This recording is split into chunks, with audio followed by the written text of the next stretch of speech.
बिस्मिल्लाहिर्रहमानिर्रहीम। अस्सलाम वालेकुम स्टूडेंट्स। फर्स्ट ईयर बच्चों, आपकी बायोलॉजी के चैप्टर नंबर 14 का लेक्चर नंबर 3 है। तो जो टॉपिक है आपका मैकेनिज्म ऑफ फ्लोएम ट्रांसपोर्ट और ट्रांसलोकेशन। ठीक हो गया। तो टॉपिक है आपका कि फ्लोएम के अंदर जो ट्रांसलोकेशन होती है खुराक की, ट्रांसपोर्ट होती है जो खुराक की, उसका तरीक़ाकार क्या है, उसका तरीक़ाकार क्या है। तो टॉपिक है, बड़ा इंपॉर्टेंट टॉपिक है, मैकेनिज्म ऑफ फ्लोएम ट्रांसलोकेशन या ट्रांसपोर्ट। ट्रांसलोकेशन का मतलब ट्रांसपोर्ट ही होता है। तो ये पार्ट 1 देख लेते हैं इस लेक्चर में। The theory called pressure flow theory, एक थ्योरी है जिसका नाम है pressure flow theory, is most acceptable theory for the transport in phloem of angiosperm। जो फ्लावरिंग प्लांट होते हैं बच्चों, वो पौधे जिनके बीज जो होते हैं वो फल के अंदर बनते हैं, एनक्लोज्ड सीडेड प्लांट। लफ्ज़ी मतलब क्या बनता है? Enclosed seeded plant, flowering plant भी बोलते हैं। कि एंजियोस्पर्म्स में सबसे एक्सेप्टेबल थ्योरी जो बताती है फ्लोएम के अंदर ट्रांसपोर्ट के बारे में, वो प्रेशर फ्लो थ्योरी है। So the theory that is called pressure flow theory, it is the most acceptable theory for the transport in phloem of angiosperm.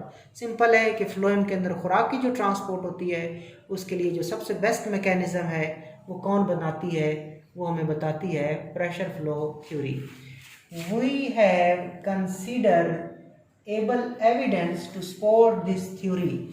उसने कहा कि हमारे पास काफ़ी सारी एविडेंस है, काफ़ी सारे सबूत हैं जिसके बाद हम प्रेशर फ्लो थ्योरी को सपोर्ट करते हैं। There were two main categories of the theories. जो शुरू में थ्योरीज बनाई गई थी वो बहुत सारी बनाई गई थी, और वो जितनी भी थ्योरीज थी उनकी दो मेन कैटेगरीज थी बच्चों। कितनी? 2 मेन कैटेगरीज थी उन थ्योरीज की। To account for movement of sap in the phloem, और वो बताती थी कि फ्लोएम के अंदर सैप यानी कि खुराक यानी कि ऑर्गेनिक सॉल्वेंट, उनकी ट्रांसपोर्ट कैसे होती है, उनकी मूवमेंट कैसे होती है। ठीक है, कि फ्लोएम के अंदर जो सोल्यूशन है, फ्लोएम के अंदर जो पानी और खुराक है, उसकी जो ट्रांसपोर्ट है, उसकी जो मूवमेंट है, उसके लिए उस टाइम 2 मेजर टाइप की थ्योरीज थी।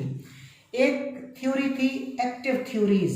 ठीक है बच्चों, यानी कि कुछ थ्योरीज जो थी वो एक्टिव थ्योरीज के अंदर आती थी।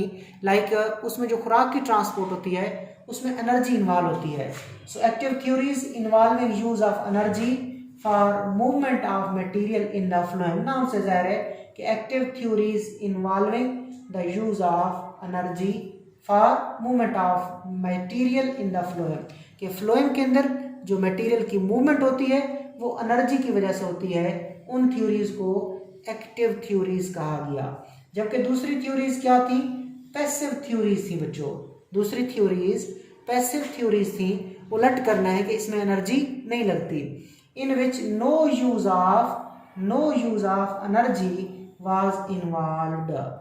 पैसिव थ्योरीज में एनर्जी की कोई इन्वॉल्वमेंट नहीं थी। एक्टिव थ्योरीज में एनर्जी लगती थी, पैसिव थ्योरी में कोई एनर्जी की इन्वॉल्वमेंट नहीं थी। Active theories have all been abandoned as there is not much evidence to support these theories। जो एक्टिव थ्योरीज थी जो कहती थी कि फ्लोएम में खुराक की ट्रांसपोर्ट के लिए एनर्जी लगती है, उन थ्योरीज को क्या कर दिया गया था? बाद में एबंडेंट कर दिया गया था, उनको बाद में तर्क कर दिया गया था, उनको बाद में ख़त्म कर दिया गया था। क्यों? क्योंकि उनके लिए कोई ज़्यादा सबूत, ज़्यादा शहादतें, ज़्यादा प्रूव, हमें ज़्यादा एविडेंसेस नहीं मिलती थी। Now we are left with passive theories. जब आपने एक्टिव थ्योरीज को ख़त्म कर दिया तो फिर आपके पास सिर्फ और सिर्फ कौन सी थ्योरीज रह गई थी? फिर आपके पास पैसिव थ्योरी बच गई थी। तो मतलब क्या है कि खुराक की ट्रांसपोर्ट के लिए सबसे best theory pressure flow theory है। अगर हम पहले ज़माने की बात करें, पुराने वक्तों की बात करें, तो खुराक की ट्रांसपोर्ट के 2 थ्योरीज बनाएंगे, एक एक्टिव थ्योरी, एक पैसिव थ्योरी। एक्टिव थ्योरी कहती थी खुराक की ट्रांसपोर्ट एनर्जी की वजह से होती है फ्लोएम के अंदर, जबकि पैसिव थ्योरी कहती थी इसमें कोई एनर्जी नहीं लगती। फिर जो एक्टिव थ्योरीज थी उनके लिए कोई खास एविडेंस हमें नहीं मिली, जिसकी वजह से एक्टिव थ्योरीज को अबॉन्डेंट कर दिया गया।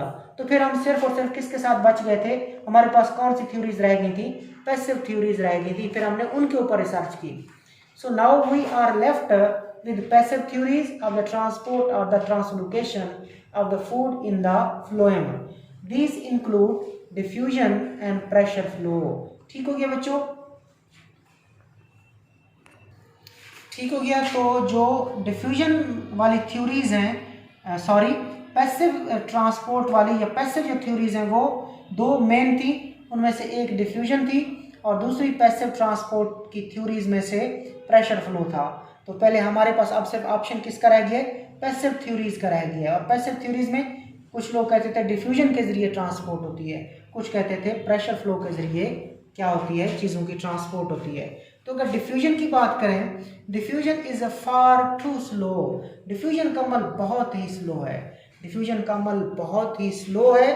To account for the velocities of the sugar movement in phloem which an average is 1 meter per hour, बहुत ही इंपॉर्टेंट एमसीक्यूज है।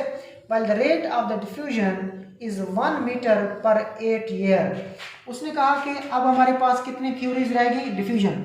अब हमने करना क्या है, डिफ्यूजन को भी आगे जाकर ख़त्म कर देना है। फिर हम सिर्फ किसके साथ लेफ्ट हो जाएंगे, फिर हमारे पास सिर्फ क्या बाकी रह जाएगी, प्रेशर फ्लो थ्योरी बाकी रह जाएगी।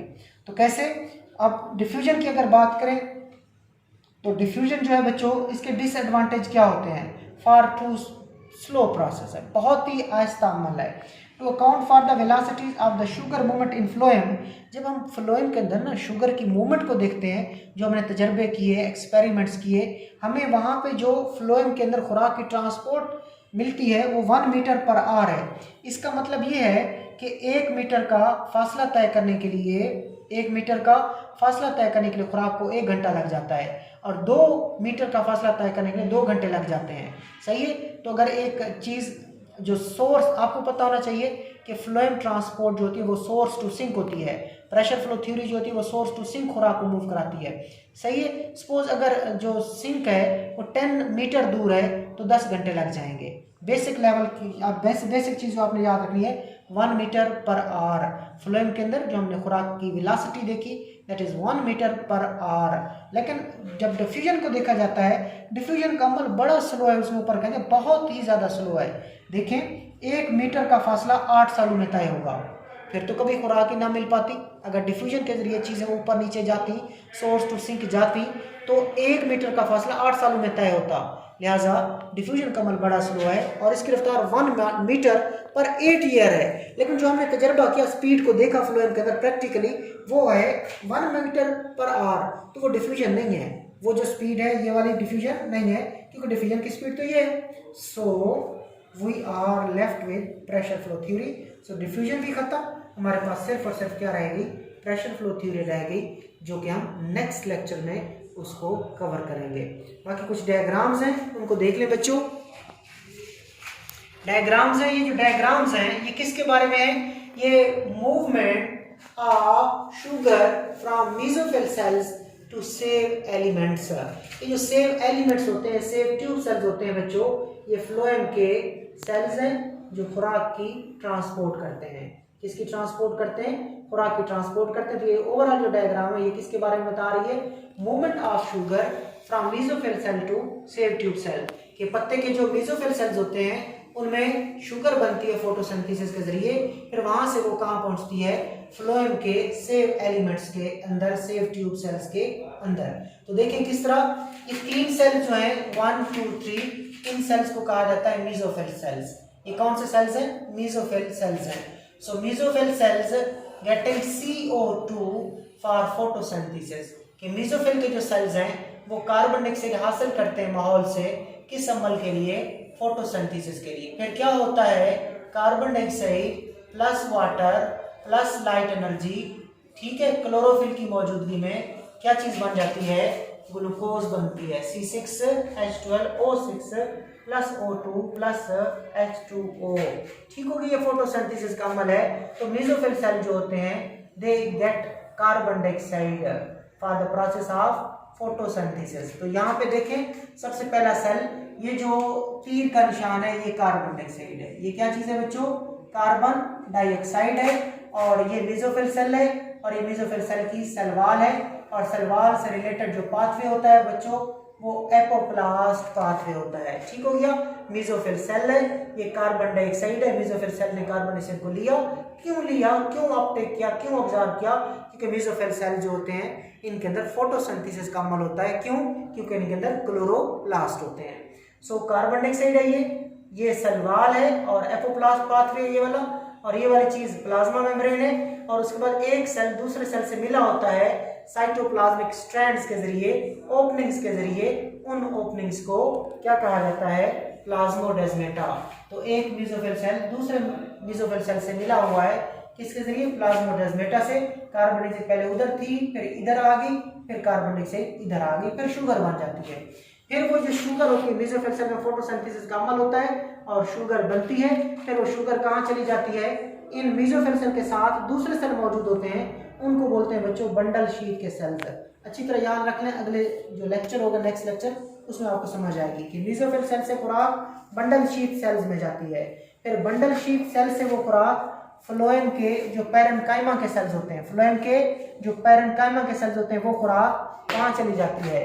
फिर फ्लोएम पैरेन्काइमा के सेल उस खुराक को, शुगर को कंपेनियन सेल को दे देते हैं, और कंपेनियन सेल उस खुराक को फ्लोएम के मेन सेल को देते हैं जिसका नाम है सेव एलिमेंट, और सेव एलिमेंट खुराक को ट्रांसपोर्ट करते हैं from source to sink, source to sink उसको ट्रांसपोर्ट करते हैं। ठीक हो गया बच्चों। तो सबसे पहले मेसोफिल सेल्स हैं, मेसोफिल सेल ने खुराक को बंडल शीट सेल को दिया, वहां से कंपेनियन सेल में, और उसके बाद क्या हुआ कि बंडल शीट सेल में, फिर फ्लोएम पैरेन्काइमा सेल में, फिर कंपेनियन सेल में, और एंड पे खुराक पहुंची सेव एलिमेंट में। ये बच्चों आपका टॉपिक था। अल्लाह हाफिज़।